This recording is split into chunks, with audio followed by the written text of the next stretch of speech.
Welcome to another deep dive, everybody. This time, we're heading into the complex world of 19th century European diplomacy. Specifically, we're going to explore the rise and fall of the Concert of Europe. You know, that whole trying to keep the peace after Napoleon thing? Our main source for this deep dive is a fascinating chapter from a Chinese language text on Western diplomatic history. Yeah, it really offers a unique perspective on this whole thing. Yeah. How did these European powers actually try to prevent another massive war across the entire continent? And did they succeed? Well, that's what we're here to uncover. Right. And we're starting in 1859. So imagine Europe, but like completely exhausted and scarred by decades of war. I mean, just wrecked. What system could possibly bring stability back to, a place that's that volatile? Well, it all comes down to context. You got to understand, the old monarchical order was being seriously challenged. There were these new forces of nationalism and liberalism, Wow. right? And these ideologies, they were all about individual rights and national self-determination. And to the traditional powers, that was dangerous stuff. Yeah. Super destabilizing. So it was like old versus new, but playing out on this huge continental stage. Exactly. And to make things even more complicated, this was a world without the UN or any similar global governing body. Our source, it actually describes this state of international relations as anarchy. Anarchy. Whoa, okay, that sounds kind of intense. Yeah, well, in international relations, anarchy doesn't always mean pure chaos, right? It's more about the lack of a global sovereign. There's no higher authority around to enforce the rules or immediate squabbles between countries.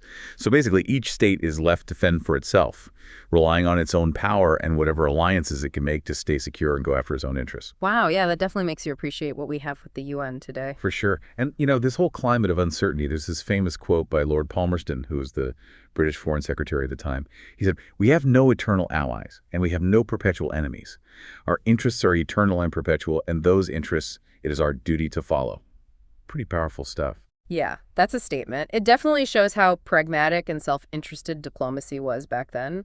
But doesn't it also suggest a ton of distrust between nations? Like, if everyone's interests are always changing, how can any alliance or agreement really be reliable? That's a really great question. And that tension between cooperation and looking out for number one is really at the core of this whole Concert of Europe idea.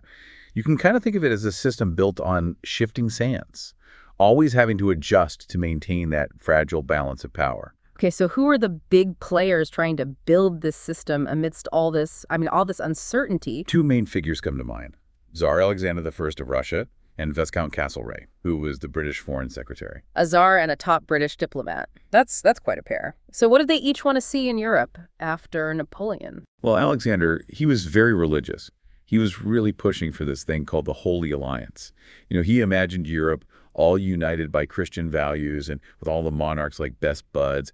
It was a super idealistic vision, trying to move past national interests for the sake of, well, faith. It sounds noble, but was that really realistic? I mean, this was a world dominated by power, politics, and competing interests. Exactly, and that's where Castlereagh comes in. He was much more pragmatic. Our source really highlights his doubts about the Holy Alliance. You see, Castlereagh didn't believe world peace could be built just on shared religious feelings. He thought you needed concrete commitment, a balance of power that would stop any one nation from taking over Europe. So he was more focused on the Quadruple Alliance. That was a more practical agreement between Britain, Austria, Prussia, and Russia to keep France in check and things stable.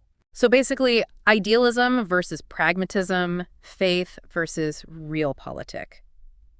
Sounds like we're in for some serious clashes as this concert system is put to the test. It seems like this whole Concert of Europe thing was less about harmony and more about, like, walking a tightrope. So how did it actually work in reality? Well, in the early years, they had a series of congresses. They were basically diplomatic get-togethers where the major powers tried to tackle all these new challenges and, keep things from blowing up. They happened in places like Aix-la-Chapelle, Troppau, Laibach, and Verona, all between 1818 and 1822. So kind of like a 19th century version of the UN Security Council, right? Yeah. Trying to handle all the international crises. Yeah, you could say that. In these congresses, they quickly revealed this big tension at the heart of the concert system. On the one hand, you had this principle of non-intervention, meaning you don't meddle in the affairs of other countries. But then on the other hand, you had this fear of revolutionary contagion. Like, what if those revolutions in one country start spreading to others? That would totally threaten the established order all across Europe. Man, what a tough situation. Respecting national sovereignty, but also wanting to prevent total chaos. So how did they balance those competing ideas when all these revolutions started breaking out across Europe? Well, the revolutions in Spain and Naples, those were early tests for the concert system. Austria and Russia, they were the most conservative powers, right? They were all for intervening to put the monarchs back in charge and crush the uprisings. I mean, they saw those revolutions as a direct threat to their own power and stability. But Britain seemed a bit more hesitant, right? Yeah, at first Britain agreed to intervention to keep things under control, but their position started to shift. They became more and more worried about continental powers messing around in other countries' business, especially when British interests weren't at stake. Was that purely on principle, though? Or were there some strategic calculations going on? I mean, Britain had their own huge empire to run and global interests to protect. That's a great point. You see, British foreign policy under Castlereagh and later George Canning was always shaped by a lot of different factors. Yeah. Like, they had to maintain a balance of power in Europe, but also safeguard their economic and, their naval dominance. This whole debate about intervention, it's something we still deal with today. It makes you think, when is it okay for one country to get involved in another country's internal affairs? It's a really tough question. Totally. And the way the Concert of Europe dealt with the Greek Revolution against the Ottoman Empire, that's a super interesting case study. Yeah, that one feels like a turning point for the whole concert system. What made the Greek situation so unique, and how did it start to show the cracks in this grand alliance? Well, the Greek War of Independence, that was a whole different ballgame. Metternich, the Austrian foreign minister, he was in a really tricky spot. He kind of sympathized with the Greeks. They share the Orthodox Christian faith. But he also knew that the Ottoman Empire was important as a buffer against Russia getting too powerful. So a classic dilemma, right? Torn between cultural and religious ties and the need for stability and the balance of power must have been a tough call. Exactly. And our source, it points this out as a century-old dilemma for European powers. Yeah. Trying to support national aspirations on one hand, but prevent any one power from becoming too dominant on the other. And the Greek Revolution just brought that dilemma into sharp focus. Right, and then you have George Canning taking over in Britain. He seems to mark a real change in British foreign policy. So how was his approach different from Castlereagh's, and what kind of impact did it have on the Concert of Europe? Well, Canning, he represented a step away from that whole concert system vibe of working together and keeping things as they were. He was all about active non-intervention, putting British interests first. Basically, only get involved if it's absolutely necessary to protect British trade and their strategic stuff, and often just going it alone instead of working with the other European powers. So a much less cooperative, more assertive approach, putting national interests above this collective European vision. Yeah, exactly. And this change in British policy, on top of the growing disagreements over the Greek Revolution, it showed just how fragile this whole concert system really was. It was becoming pretty clear that national interests and all those ideological differences, they could easily override this common goal of keeping the peace and everything stable. So the Concert of Europe, it's starting to unravel, but what was the final straw? Was there one specific moment that brought it all down? So the Concert of Europe, this big plan to keep peace and order, it just couldn't hold it together in the end. What were the final things that brought it all crashing down? Well, it wasn't like one day the concert was there and then poof, it was gone. It limped along for a bit, but it kept getting weaker and less effective. One big turning point was all those revolutions in 1848. Oh yeah, the springtime of nations. Those revolutions were driven by all the things the concert was trying to squash, right? Like liberalism, nationalism, and people demanding democratic reforms. You got it. Those revolutions, they showed just how much tension and inequality the concert system had just brushed under the rug. They proved that the old way of doing things, with monarchs holding all the power and that rigid social hierarchy, it was totally out of touch with what lots of Europeans actually wanted. So the concert's idea of just keeping things the same, it couldn't stand up to all that change happening across Europe. Right. See, the concert was built on this idea that all the big powers had this shared interest in keeping things stable. But as the 19th century went on, that shared interest kind of fell apart. You had new ideologies popping up, new industrial powers emerging like a unified Germany, and all these national ambitions and rivalries coming back with a vengeance. It really undermined the concert's foundation. So the rules of the game were changing, and the concert system, it just couldn't keep up. But even though it ultimately failed, didn't have some successes along the way. I mean, Europe did have a pretty long stretch of peace after the Napoleonic Wars. That's true. The concert definitely contributed to a time of peace in Europe.